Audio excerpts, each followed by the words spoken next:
Yo, what's going on, Dragon Ballers? Welcome back to another video. Today we're talking about Wave 2 of Syn Shenron Xeno support. Much like the yellow Syn Shenron deck, the black Syn Xeno deck is getting more support. I don't know if it's getting more support next set, but there's at least 2 sets of support, which actually do lend pretty nicely to this deck, but we'll talk about it in the video. If you're new here, make sure to subscribe, hit that bell so you never miss a video. And if you guys want to help support the channel, there are many ways to do so down in the description. But if you guys are looking for custom sleeves, play mats, any TCG accessories like that, be sure to use the link in the description to yourplaymat.com.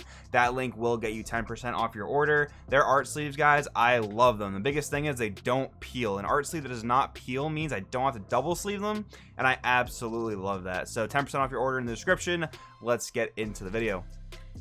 Alright, so the first wave of cards I want to talk about are the first Omega Shenron cards. This is kind of how we saw the yellow Syn deck unfold as well, right? Eventually we got really powerful Omega Shenron cards. So we'll start with the rare Omega Shenron Darkness Absorbed, 8-drop 30k unique. Now they all pretty much have this effect where it basically says if your leader is a Shadow Dragon card, when this card's played from your hand or discarded by a Shadow Dragon skill, you may look at the top card of your deck. If it's a black Shadow Dragon card, you may add it to your hand, otherwise place at the bottom of the deck. So the thing with this is we're just going to call it the scry effect. I'm not going to reread this every single time, but yeah, most of these cards have the scry effect, and that does kind of make you want to play almost entirely Shadow Dragon cards. It's kind of crazy, but you might just play like, I don't know, 46 Shadow Dragon cards and maybe like your 4 Toa unisons, because you do need the unison for certain things in this deck. But anyways, activate main, pay a black. If your leader is a Shadow Dragon card, you choose one black Shadow Dragon card with an energy cost of 5 or less in your battle area and place it in the owner's drop.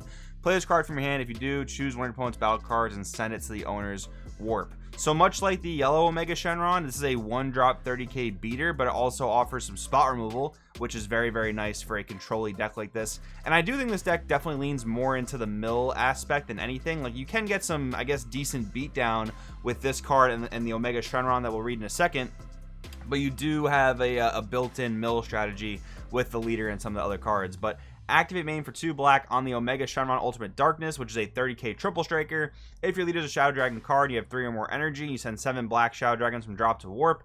Play this card from hand. Okay, so these 2 cards, in my opinion, really just copy the Omega Shenrons that yellow got more recently, where this is kind of like the tournament pack promo, yellow Omega Shenron. But still, I mean, a 2-drop 30k triple striker, not the worst thing, although it is a little bit too similar to the yellow theme deck, but still, they both seem like pretty solid cards.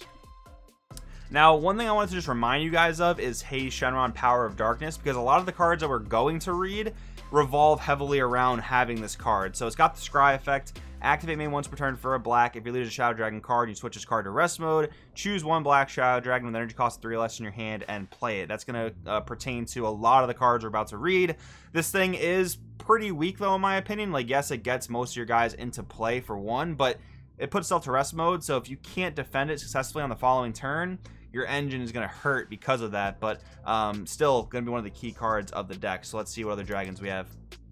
Ice Shenron Power of Darkness. We have a 3-drop 15k with a scry effect. Second effect, auto burst 1 if you lead a Shadow Dragon card into your opponent's turn. When this card is using a combo from your hand, choose one Shadow Dragon in your battle area and switch it to active mode. So that's really good for just restanding your blockers. Again, a very similar theme to yellow Syn Shenron. Then we have Ice Shenron Negative Energy Explosion with the scry effect, and the other auto says in a turn switch this card to active mode. So off the haze we just read, you could play a 1-drop 15k barrier blocker. Probably not very vital in the deck, but it is an option. Ultimate Ice Ray, permanent. This card gains Shadow Dragon in all areas. Activate main / battle limit 1. Your opponent places the top card of the deck in the drop area. Additionally, you may choose 2 black cards in your hand and discard them. If you do, your opponent can only attack with battle cards 1 more time for the turn. So sort of like an activate battle Nimbus, but it doesn't get you a whole lot of value because you got to pitch essentially 3 cards for this. Although if you pitch 2 Shadow Dragon cards, you can potentially scry 2 and straight up replace them. So maybe that's worth it, but I don't know about this one, to be honest. This one's a little bit weird. Then we have Nova Shenron Negative Energy Explosion, 3-drop 16k critical with the scry effect. And then if your leader is a black Shadow Dragon card and this card's played, play up to 1 Toa Resonance of Shadow from your drop with a marker on it. This one I actually do kind of like because it lets you recycle your unison, and if you maybe put your unison in the drop with a different effect, this is a 1 energy play you have with the Haze Shenron to put this guy in play for a 16k crit and then reestablish your unison. So I do kind of like this in the deck as sort of like unison recursion. Then we have Nova Shenron, Power of Darkness, 3-drop 20k critical with a scry effect. Activate main, limit 1, burst 1, send this card from hand to warp.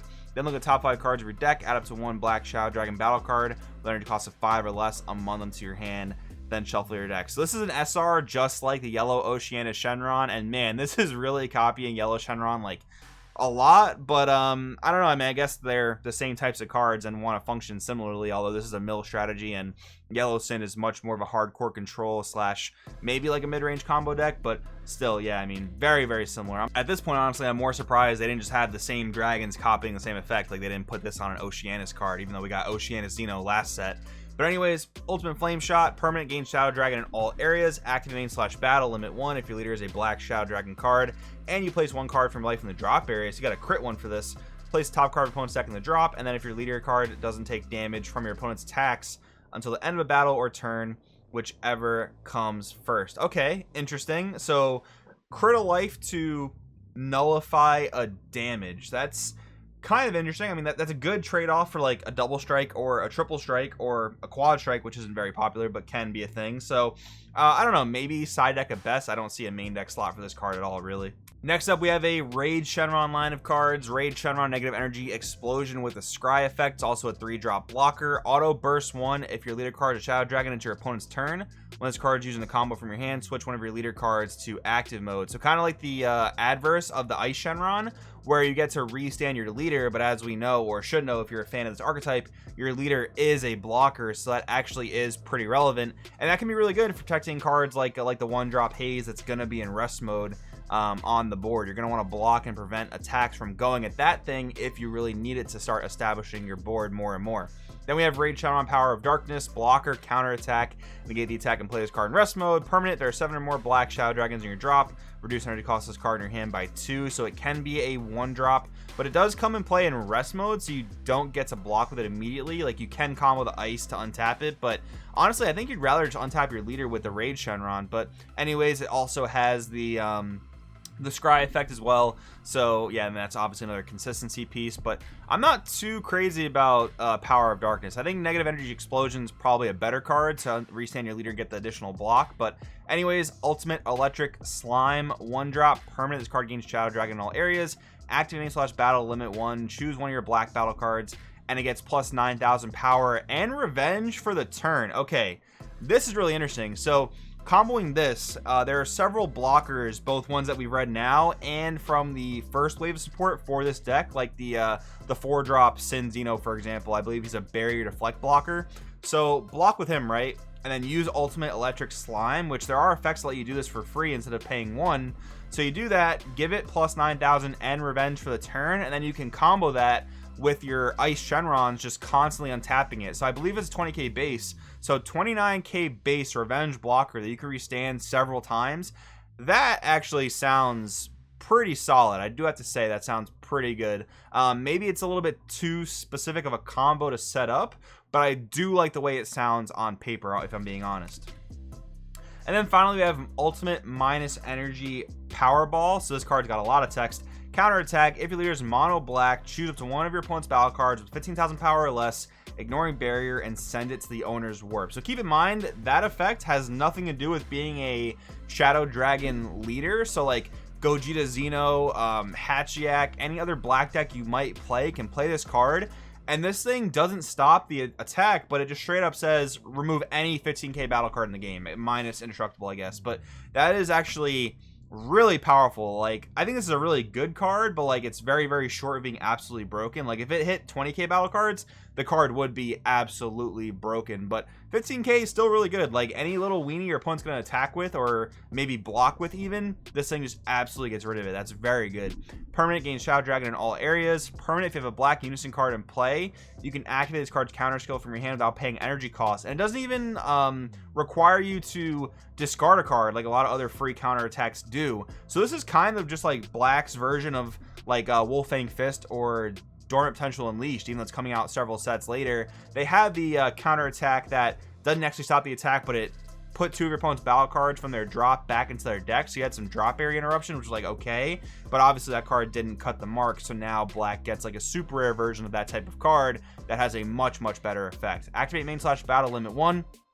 Choose one of your black leader cards or battle cards, gets plus 15,000 until the end of the battle or turn, whichever comes first. I still don't understand why they had to word things like that, but regardless, this card is super good. The SPR is also absolutely beautiful if you haven't seen it. But yeah, overall guys, I think Syn Xeno is really interesting in terms of like where it falls in the format. I think it really depends on what types of decks are popular. Like if set 15 comes out and the format is still very slow and mid-rangey, you know, a middle deck like this with a lot of good defenses I think is probably really good. But if aggro happens to come back, I actually think Syn Xeno might struggle a bit, because I don't think it's so defensive against like early game aggression, but I do think it has solid routes of defense for like a lot of your mid-range decks like Icarus, like Soul Striker, stuff like that. But anyways, I guess time will tell. I want to know in the comments below if you're excited about this stuff. Let me know. Thanks for watching, and I'll see you guys next time.